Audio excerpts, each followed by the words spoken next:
Okay, historic tong araw na to kasi first, di ba? Una.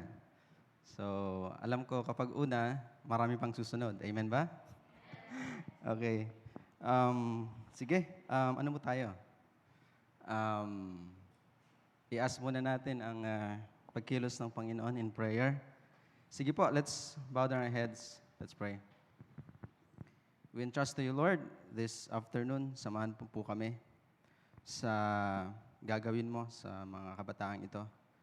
Alam po namin, O Diyos, na meron kang gagawin, kakausapin mo sila. And we ask, Lord, for your Holy Spirit na manguna sa amin. Teach us, Lord. Ikaw po ang kumilos, patuloy na kumilos sa bawat isa sa amin upon declare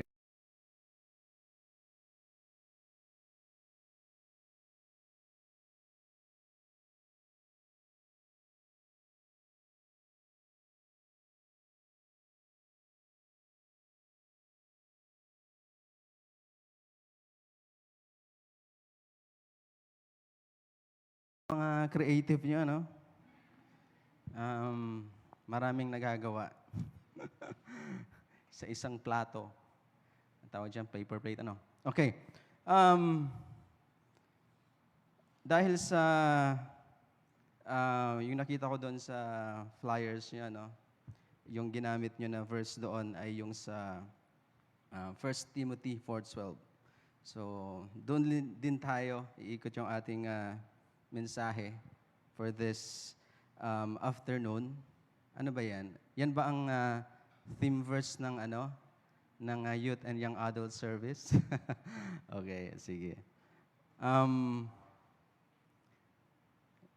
Let me just share to you yung mga talatang ito.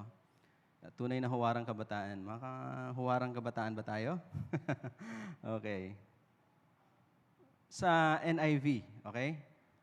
In 1 Timothy 4:12 sa NIV, don't let anyone look down on you because you are young, but set an example for the believers in speech, in conduct, in love, in faith, and purity. May isa pang translation akong binigay or kinuha. Okay. Sa NLT naman, don't let anyone think less of you because you are young. Be an example to all believers in what you say, in the way you live, in your love, your faith, and your purity. Okay? Itong verse na to, kadalasan ay kino-quote ito sa mga kabataan, especially sa mga leaders ng mga kabataan. Okay, sino ba dito ang mga kabataan? So lahat naman, di ba? Okay. Ito ang parating kino-quote. Kasi siguro dahil sa nasa verse talaga yun, nakalagay doon, do not let anyone think less of you because you are young. Pero yan, trivia.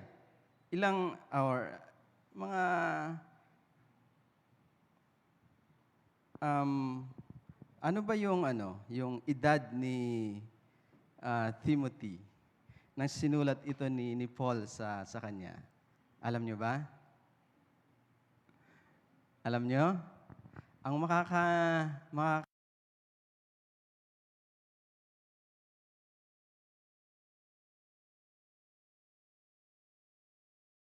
Okay. Sa research ng mga Bible scholars. Ay, meron talaga sasagot. Sige nga. Sige nga. 25? Oh, meron pa? 30? 40? 14. Oh, Kaylin 40. 40. Sa'yo. 14. 15. Batang-bata. Ilan ang edad mo, Lawrence? Kaya naman pala, no? Okay. Kaya sinabi. Okay. So, ibig sabihin, sa hula ni Lawrence, ang edad ni Timothy noon ay kagaya niya.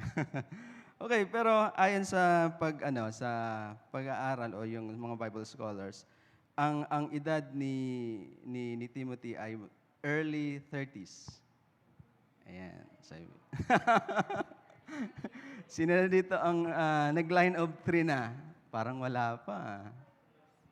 Wala pa. Okay. So, ibig sabihin, makikita natin dito na talagang kabataan noon, sasabihin na talagang you are still young kapag kahit nasa line of 3 ka na, young pa din. Okay? Si Jesus Christ, nung nag-start na kanyang ministry, ilan yung edad niya? 30, di ba? Mga line of 3. So, parang makikita natin, wow, ang talagang ang babata nung sila ay nagpagamit sa Panginoon to do the ministry.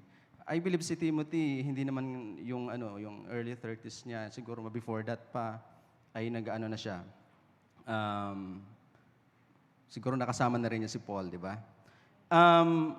Ang gusto nating i-point out sa talatang ito na especially yung part na yung 'di ba, yung mga older generation may tendency sila na parang i-look down, i-despise, especially yung mga young leaders kasi ay ano pa yan? Wala pang yan, masyadong alam yan, parang gano'n, 'di ba? Or kaya ano pa? Di pa masyadong yung experience niya ay kulang pa, parang ganun. Ito yung encouragement ni Paul dahil doon sa mga lumalabas na ganun. Kasi yun yung sa older generations, sinasabi na sa young generations na ganun. Pero to counter that and to encourage Timothy, sabi ni Timothy doon sa sunod na talata na ito yung gawin mo. Magikang example. Pakisabi nga, example. Magikang example. So mayroon siyang in-enumerate ni Paul na dapat, kung paano dapat tayo tularan. Naniniwala tayo, di ba? Yung testimony natin bilang isang Kristiyano, anuman ang age natin, kailangan nakikita sa buhay natin, di ba? And itong talatang ito, so marirealize natin na hindi lang palang ito para sa mga kabataan. So ito pala ay para sa lahat. Ito pala ay for all ages, kung baga.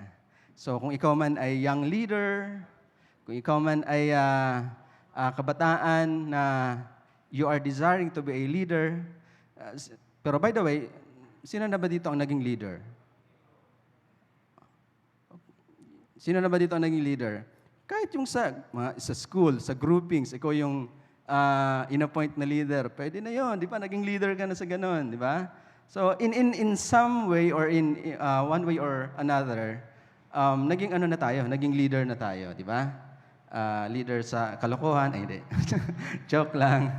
Okay, naging leader na tayo sa school, and even sa mga cell groups natin, kung may pinapagawa yung cell leader natin, di ba? So, minsan ina-assign tayo, ikaw nga mag-lead ng ganito. So, in that way, napapakita natin, wow, o nga naging leader na din pala ako. Kaya ngayon, ito ay encouragement ni Paul. Di ba? Na huwag kang panghinaan ng loob. Kayo din, huwag kayong panghinaan ng loob. Dahil lahat naman tayo ay ginagamit ng Panginoon. So, maaari na medyo kulang tayo sa experience, di ba? Pero hindi matatawaran na kapag nakita sa atin yung example ni Jesus Christ, wala silang masasabi. Amen ba? Wala silang masasabi. Kapag nakikita yung example na sinasabi na tinutukoy dito ni Paul, may encourage pa nga sila, di ba? Wow, itong batang ito talagang nagsusumikap to really serve the Lord in his or in her young age ay nagpapagamit na siya sa Panginoon. So here, isa-isayin natin na we should set an example. Okay. Yun yung pwede nating maipakita. Yes, kulang tayo sa experience. Yes, minsan may mga kulang din pa tayo sa kaalaman, sa salita ng Panginoon, sa salita ng Diyos, sa Word of God. Pero hindi matatawaran kung tayo nakikita sa buhay natin yung example ng Panginoong Yesus. Kasi ang example na nakikita sa atin, regardless yan kung anong edad natin, di ba? Kahit anong edad ka pa, kung ikaw ay nagiging example ka, nakikita si Jesus Christ sa'yo, walang masasabi ang ibang tao sa'yo. Because you are following the instruction, the direction of the Lord. Okay? Sige, isa-isahin nga natin.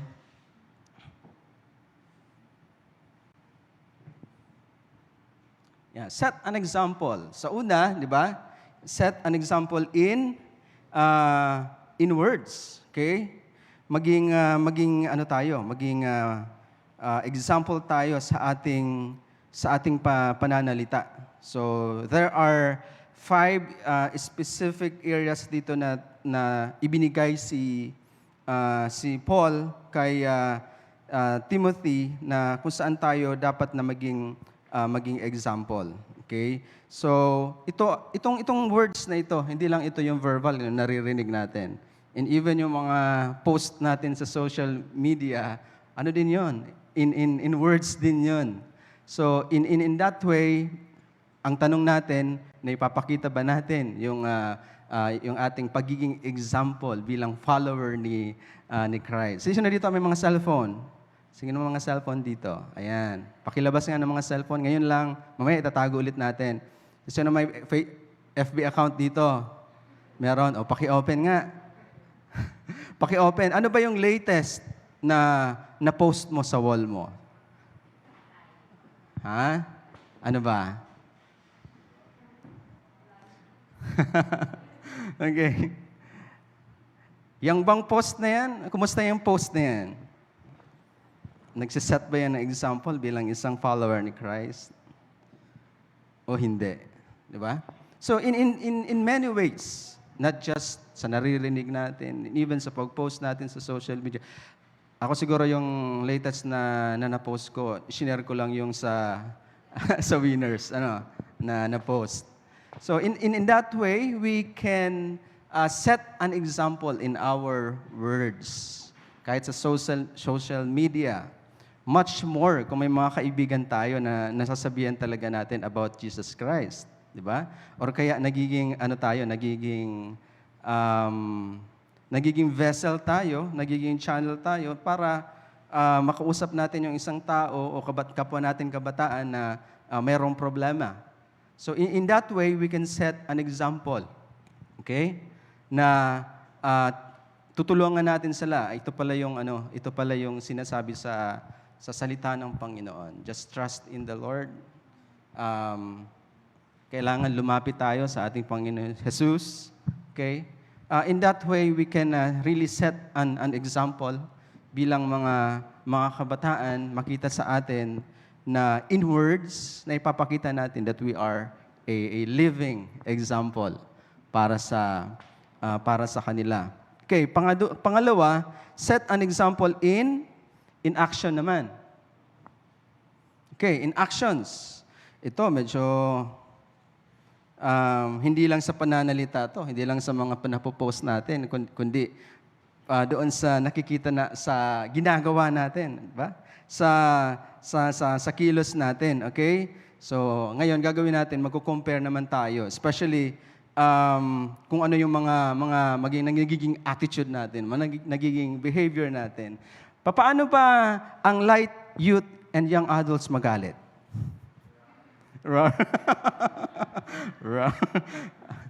Hindi malakas na Okay. Paano ba? So, kapag nagagalit ba ang mga kabataan ng light ay nakikita pa rin ba ang example ni Jesus? Oo, hindi. Okay? Yan, sino ba sa atin dito ang hanggang sa ngayon ay sobra pang matampuhin? Ha?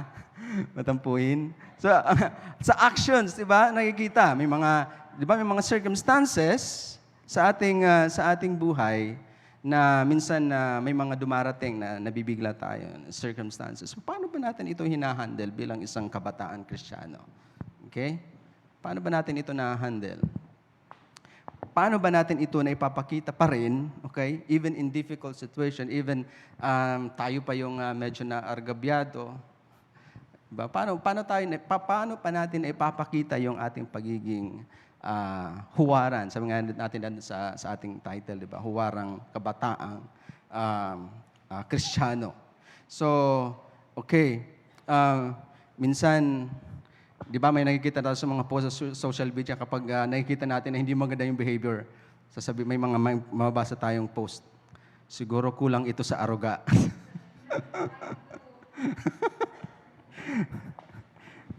Okay. Sana naman hindi tayo pagsabihan ng gano'n kapag nakikita sa ating mga attitude, sa ating behavior. Okay? Dahil dapat punong-puno tayo ng aruga.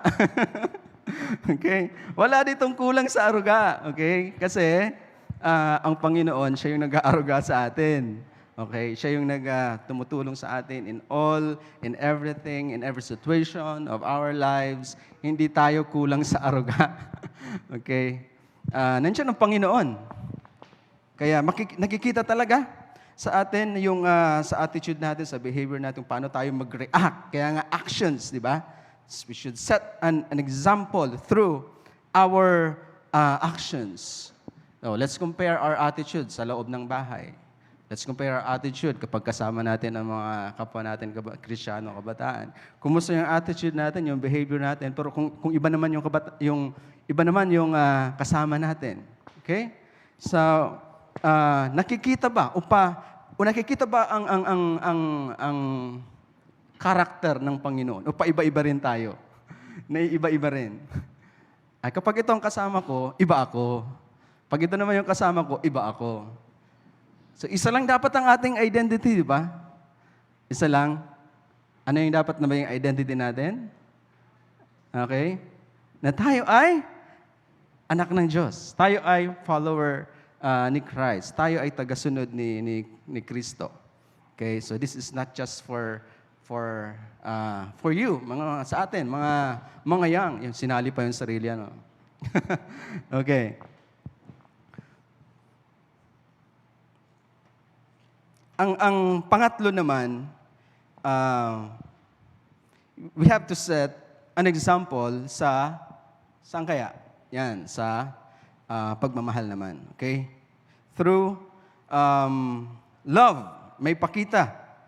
Iba kasi yung teaching ng pagmamahal ng nakikita natin or tinuturo ng mundo sa pagmamahal na tinuturo ng Panginoon, di ba?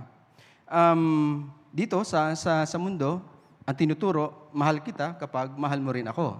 Okay?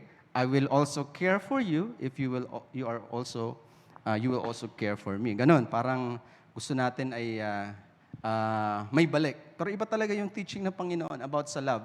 So, how are we setting an example through our love? Diba? Mabigat ito kasi si Jesus Christ mismo ang nagbigay ng example kung paano magmahal.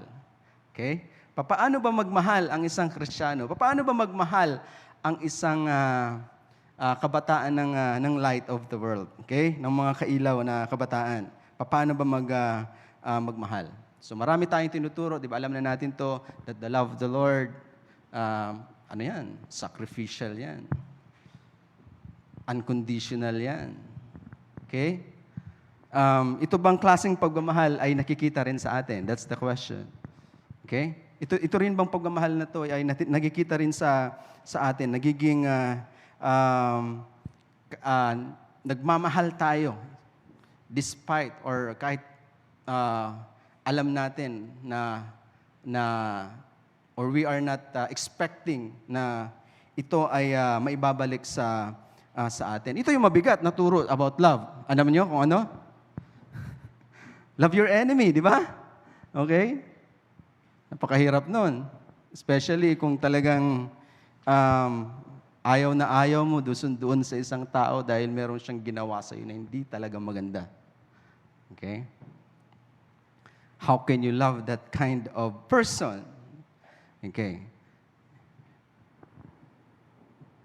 At huli, ang love ng Panginoon ay bumabago, nagbabago. Lahat tayo dito na bago yung ating pag-uugali, nabago yung ating pag-iisip. It's because of the love of the Lord. Amen ba? Dahil yun sa pagmamahal ng Panginoon, dahil sa kanyang ginawa, kaya tayo nabago. Marami akong mga testimonies na napapakinggan na talagang kung hindi sa pagkilos ng Panginoon, hindi ako mababago. Okay. Kung ako lang ang masusunod, ay talagang siguro may nababasa ako ng mga testimonies how the Lord is transforming their lives. Ayan, pang-apat na ba? Okay, pang-apat. In faith naman. Okay, in faith. Ito yung katanungan sa atin. Are you a warrior or are you a warrior? Yan. Ikaw ba isang Kristiyano na worry ng worry? Na parang hindi kumikilos ang Diyos sa ating buhay kapag merong mga sitwasyon, especially mga may hirap na sitwasyon. Pangalawa, are you a whiner or a winner? Alam niyo ba kung anong whiner? Yung palaging merong complaints, di ba? Yung pagising pa lang sa umaga, ang dami ng complaints. Okay, yan yung sinasabi na whiner. Yung tinatawag na cry baby. Nakapakinig or napakinggan niyo na ba yung word na yun, cry baby? Yung parang konting-konti lang, parang ang bilis mong masaktan or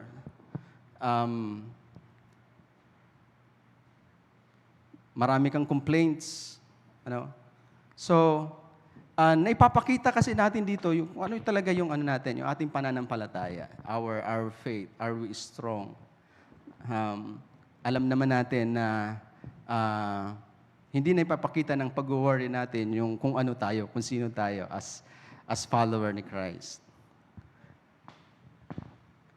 Okay. Kaya tayo? Mga winners tayo dito. Lahat tayo mga winners dito. Okay? Naalala ko tuloy yung ating winners midweek. Sino na nakakamiss ng winners? Kanina parang nakikita ko, parang winners midweek to merong testimony, merong icebreaker. Parang bumalik yung winners. Okay?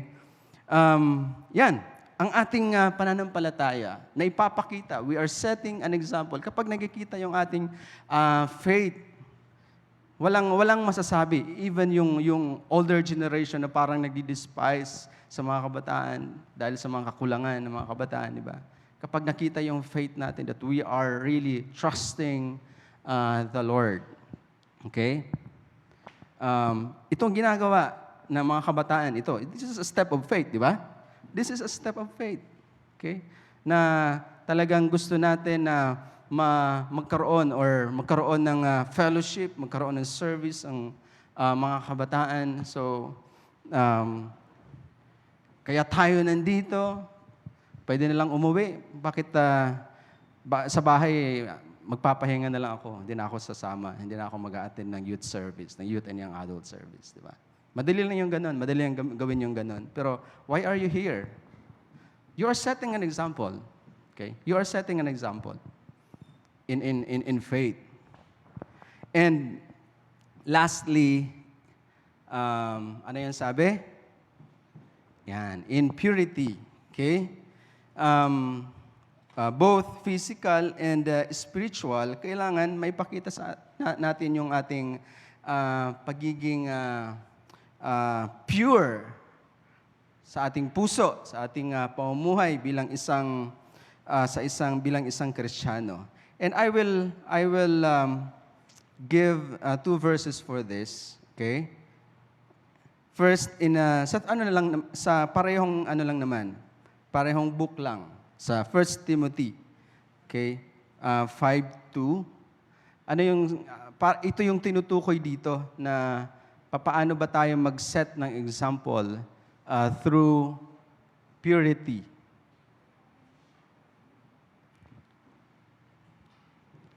Ayaw gumana. Okay. Pero babasahin natin yung 5:1-2 sa 1 Timothy. Okay? Sabi diyan, do not rebuke an older man harshly, but exhort him as if he were your father.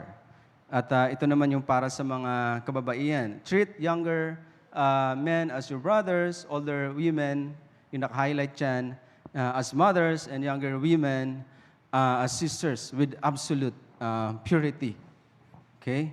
Yung ating paggalang, yung ating respect, sa mga nakakatanda sa atin, napapakita yung ating example bilang isang Kristiyano, bilang isang huwaran. Okay? Yung attitude natin towards our yung mga kapwa natin, mga kabataan, di ba? Makababae man yan o lalaki. So, paano ba tayo? How are we showing that kind of example? Okay? Pangalawa, ito naman sa spiritual naman, sa 1 Timothy 5:22, do not be hasty in laying on hands, and do not share in the sins of others. Keep yourself pure. Yung highlighted dyan ay tayo.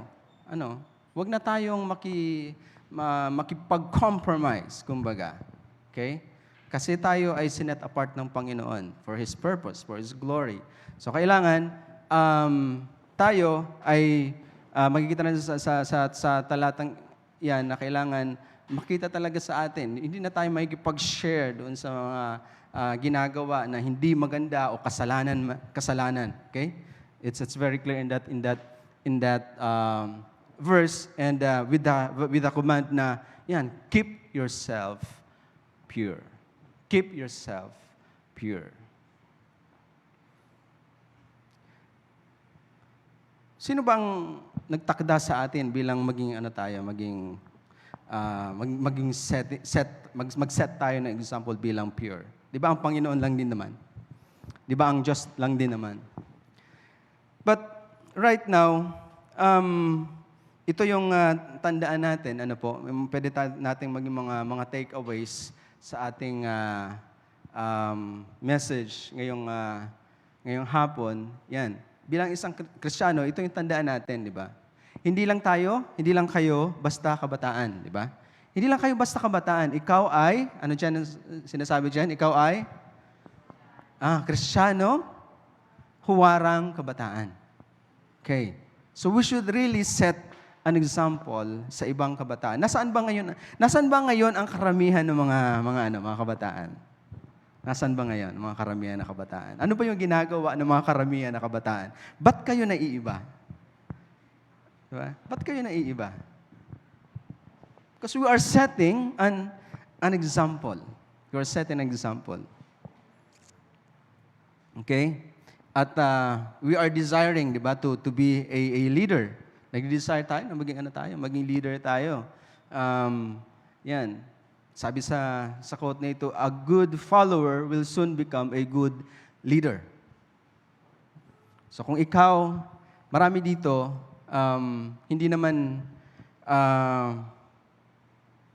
makikita mo talaga yung mga good leaders, makikita mo sa kanila in the past na sila ay naging good follower. Okay?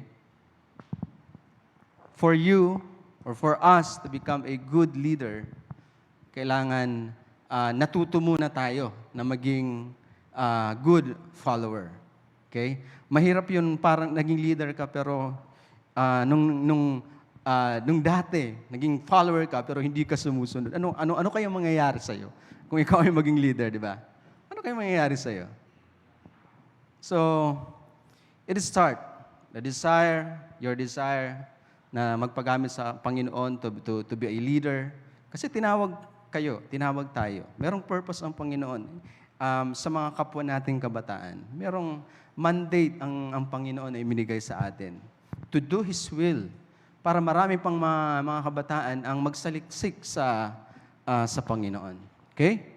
Pero wala na ito doon sa in-enumerate ni Paul, pero gusto kong idagdag ito. Okay? Gusto kong idagdag. Let's set an example in service. Yung tanong ko kanina, nasaan yung karamihang mga kabataan? Are they serving the Lord? No. Kung makikita nga natin, kung titingnan natin yung ratio ng mga kabataan, makikita natin na konting-konti lang yung talagang nag-serve kay Lord na kabataan. Okay? Tanong natin kanina, nasaan ba yung mga karamihan ng mga kabataan? Ano ba yung ginagawa nila? Okay. So tayo bilang mga Kristiyano, mga kabataang Kristiyano, we should set an example through service. Okay? And dito na po ako magtatapos. Ito ay nakita ko lang sa yung isa sa mga GTOD conferences, okay? Na may quote na inilagay dito. Sabi sa quote na ito, para ikaw ay you will to remain youthful, remain useful. Okay? Yan, sabi diyan. Remain useful to stay youthful. Patuloy tayo. Ito'y nakikita sa atin example. Mapagamit tayo sa Panginoon. Okay? Ipadama natin na tayo ay talagang isang tunay na Kristiyano, huwaran na kabataang Kristiyano sa iba. Okay. Nabibless ang Panginoon dahil mas pinili nyo na nandito kayo. Diba? Instead na nasa labas kayo, nasa mall kayo, kung saan baka makakuha pa kayo ng COVID. Okay? Pero mas pinili natin. Mas pinili nyo na nandito kayo. You are glorifying the Lord. You are setting an example. Okay? You are setting an example. Sabi nga kanina, di ba, yung pambungad na sinabi ko, this is a historic na event. Kasi ito yung una na ginanap natin, yung youth and young adult service. So this is setting an example to others. Setting an example sa kapwa nating kabataan, setting an example para maipakita natin yung ating testimony. Yes, sabi nga natin kanina, maaari kulang tayo sa kaalaman, kulang tayo sa experience, pero we can counter that kung nakikita sa ating buhay, di ba? Kung nakikita sa ating buhay si Christ. Kung naipapamuhay natin si Christ, wala silang pambangga or pang-counter sa ganun, di ba? Kasi nakikita sa ating buhay. Kahit sa murang edad natin,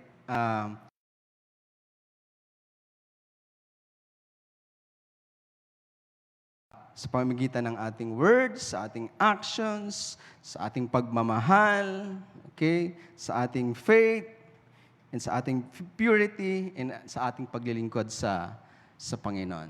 Okay, let's bow our heads.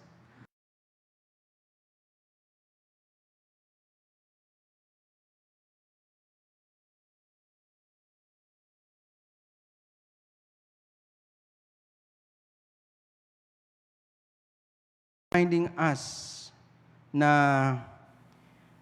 wala sino man ang makakapag-despise sa amin dahil kulang kami sa kaalaman, kulang kami sa experience, dahil nakikita sa amin, nakikita yung example, nakikita yung Kristo, nakikita ikaw, Panginoon, sa aming buhay.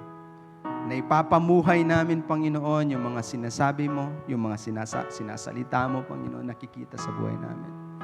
And right now, give us, again, ito yung una, to set an example, O God, sa maraming mga kabataan, O God, na mas piliin na maglingkod sa inyo, mas piliin, Panginoon, na lumapit sa inyo. Instead kung ano sa ibang bagay na maaaring ikapahamak pa ng mga maraming kabataan. So thank you, Lord God. Here are your children, Panginoon. Ito yung mga kabataan mo, Diyos. And alam ko po na handang-handa sila to serve you. Handang-handa sila, Panginoon, na ipakita sa lugar na ito, maipakita sa sitting ito, na sila, Panginoon, they are living as an example because they are following you. Pagpalain niyo po ang araw na ito. Dahil alam po namin, O Diyos, na hindi po ito yung magiging una. Na una lang, okay. Alam po namin, Panginoon, that this will continue, and this gathering, Lord God, will bless many youth, O God, of this generation. At alam ko po, Panginoon, you have given this desire to serve you sa mga kabataang ito. At alam ko po, Panginoon, na hindi ito masasayang. You will do great things through these young people. Itong mga anak mo na narito, na handang-handa na magpagamit sa inyo. So bless this gathering, O God. Bless this gathering, O God. Samahan niyo po ito, that this will continue to move people. Marami pang mga kabataan will be transformed dahil sa gawain ito, O Diyos. Sa iyo po ang kapurihan. Sa iyo po ang kapasalamatan. Ito po ang aming dalangin sa pangalan ni Jesus. Amen and amen.